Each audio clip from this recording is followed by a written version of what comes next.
oh my! Is that a budding theme park proprietor I see before me? I certainly hope so. Otherwise, you're in quite the wrong place, and none of what I'm about to say will make any sense to you.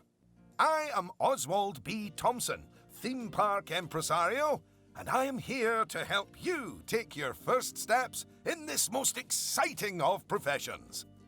And because it's a first step, we're starting in a somewhat humble location. A charming little park, which, as yet, has not fulfilled its undoubted potential. A park where you will begin to hone your skills.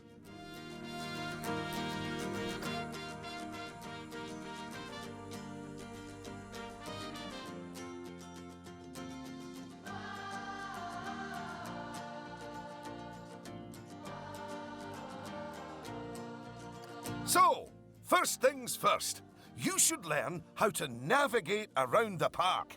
Moving, rotating, zooming, almost as if you were riding a roller coaster. A massive, invisible roller coaster. Look at that! You've completed an objective. Now, objectives are a bit like bosses. They tell you what you need to do, earn more money than you, and drive a sports car. No, that's not right. Anyway, how about completing another objective?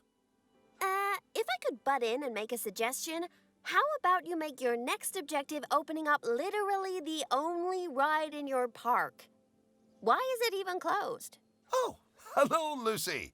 This is Lucy Summers, one of the most enthusiastic and outspoken theme park fans in the world. She's got almost 800 followers. You know, online. Not in a cult. Hi there. And it's 900, but who's counting? So, the ride? Ah, yes. Opening rides. Go on, select the ride. Good. And now, open the ride.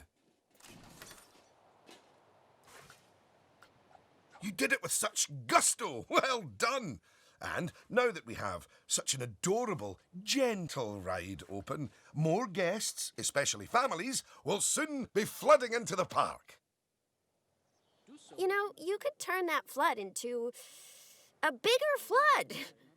This place just needs something a bit more thrilling. Well, if people want thrills, then we'll give them thrills. And possibly nausea. Head over to the highlighted area. I think it'll make an excellent location for a ride. But let's ask our head engineer. Eugene? Greetings, Eugene Newton. Good to make your acquaintance. And yes, Mr. Thompson, I think it will do nicely. The proximity to existing infrastructure appears nominal, so guests should be able to achieve both entry and exit with minimal difficulty. So, if you would start by clearing the highlighted area of any obstructions, please. And do not fret, those items will automatically be sold, so we will get at least some of the purchase price back.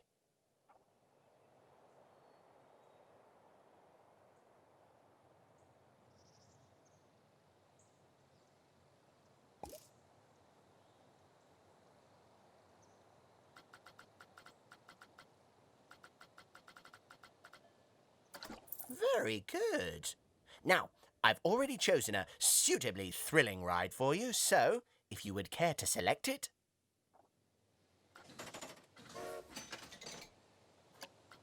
And place it in the designated area.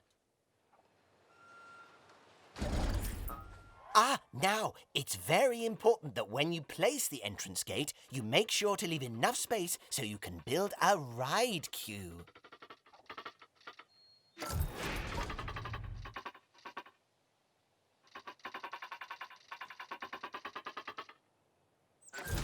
Next up, connecting your ride to the park, so people can reach it. Now, that queue you're building is where guests will wait in line to go on the ride. Point of fact, The smaller the ride, the shorter the queue you will need for it. And obviously versa. Very good. And now you should build a path from the exit gate back to the rest of the park. For that, you can simply use normal paths. Oh, and if you do find any obstacles or obstructions in your way, you can build slopes or stairs into your path to get over them. And finally, you can open the ride. No, that's not how we do it, is it, Eugene? Apologies, I meant, and finally, you can open the ride. Oh, yeah, that's more like it. You're gonna get way more teenagers like me and my followers visiting the park now. Ah, don't you just love teenagers? So much disposable income. Cynthia! I didn't see you there. Please, allow me to introduce... Cynthia Clark, Chief Financial Officer. It's my job to make sure these places turn a profit. Speaking of which, thanks to that new ride, the park's rating has gone up. And you know what that means? Cake? We can start charging the guests more money. Okay, very well. A necessary evil, I suppose.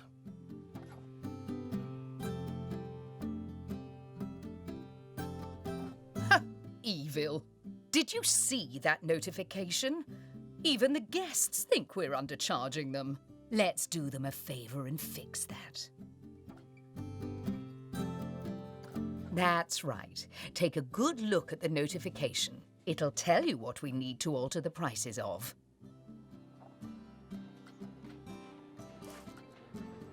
Oh, look. It's that family-friendly little ride of ours. Go on. Put the ticket prices up by a few dollars. That seems a wee bit steep. Oh, honestly, Oswald, the people visiting this park aren't just getting to ride rides. They're getting to make precious memories. So if we put the ticket prices up, then we're making those memories even more precious, aren't we? Oh, no. That actually makes sense. Wait. No, it doesn't. Lower ticket prices make guests happy. I know we're in the happiness business, Oswald, but we're also in the staying in business business. Look, if you're so worried, why don't we have your new underlings select a few guests and see what they're thinking, eh? Underling, indeed. They are a trainee, and they have a name. Although I just realised I don't know it.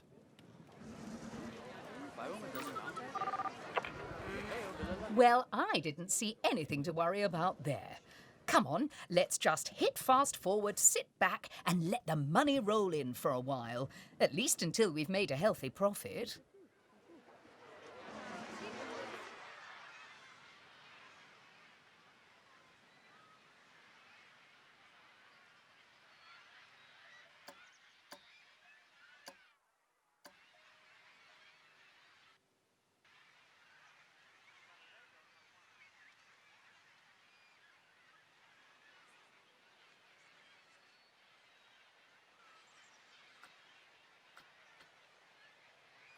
Well done on hitting Cynthia's profit forecast.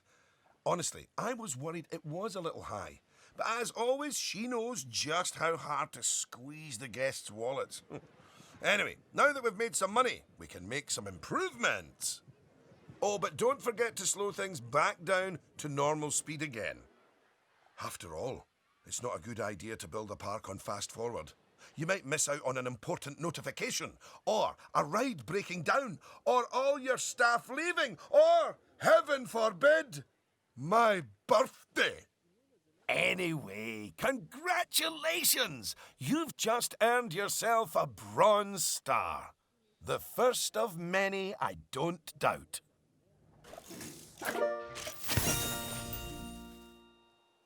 All right, it's high time we talked about taking care of guests and improving the park. We want those guests to be happy, happy, happy. Ooh, you're planning on making improvements? That's good. I didn't like to say, but part of this place looks like the theme park that time forgot. So, if you want to scoot over, I'll take things from here for a while. Actually, Lucy, I was about to say... Scoot, scoot. Okay, first things first. I know how I feel about the park, but let's see how one of the other guests is feeling. Go on, select one of the guests to see how happy they are.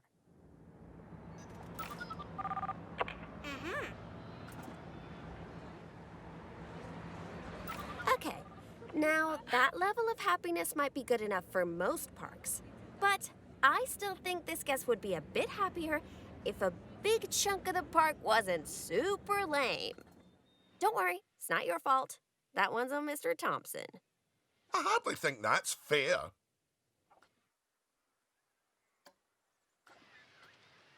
Don't worry, I've highlighted the problem area. So go on, stick down some scenery. Make it look all piratey.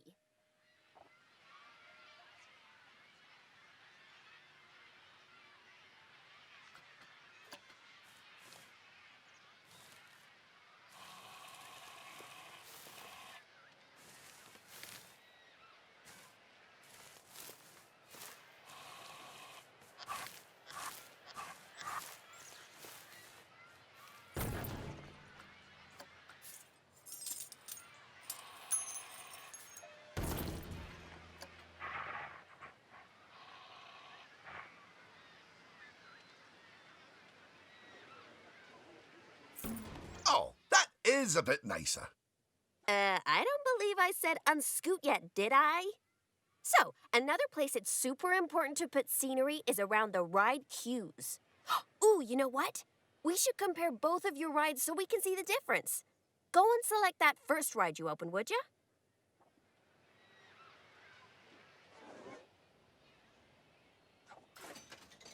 You see how it's got a high queue scenery rating? Because of that, the ride's prestige is higher too. Us guests are way less interested in rides with boring queues, and so we won't pay as much to ride them. Right, now go and have a look at that new ride you built. Okay, so that's not nearly as prestigious as it could be, but you can fix that by giving us guests some eye candy to look at while we wait.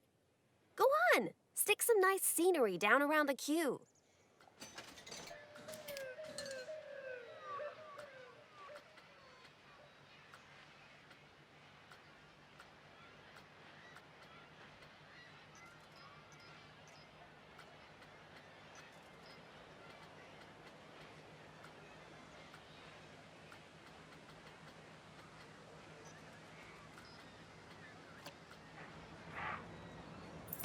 Come on, admit it. Isn't that better? And if you check, I bet you'll see that the ride's queue scenery rating and prestige has gone up as a result. Excellent. That means we can also raise the ticket price. Go on, put it up by a few dollars. Ah, heck. I really didn't think this through, did I?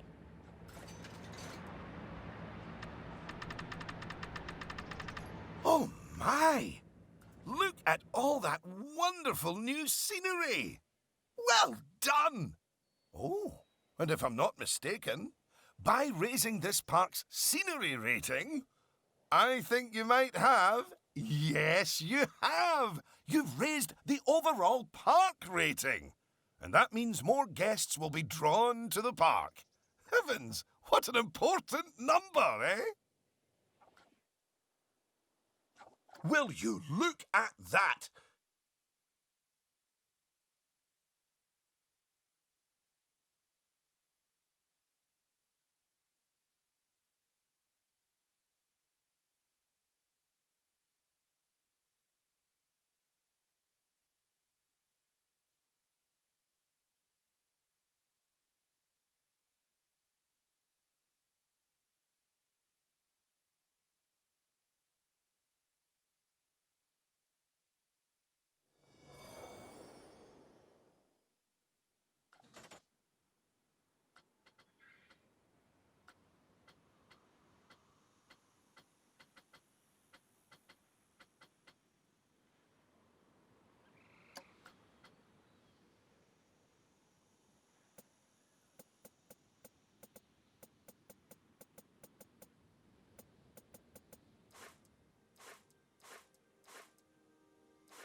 Tasty.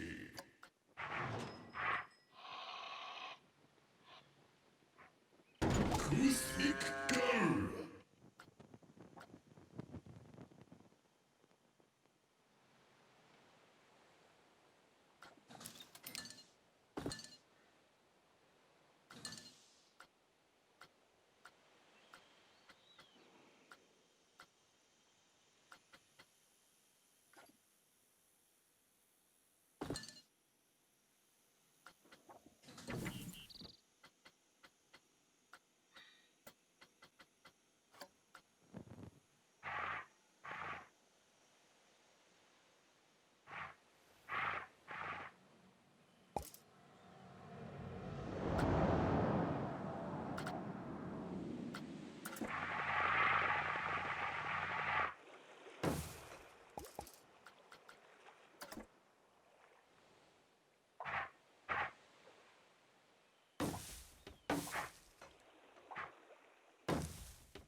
Fancy picnic.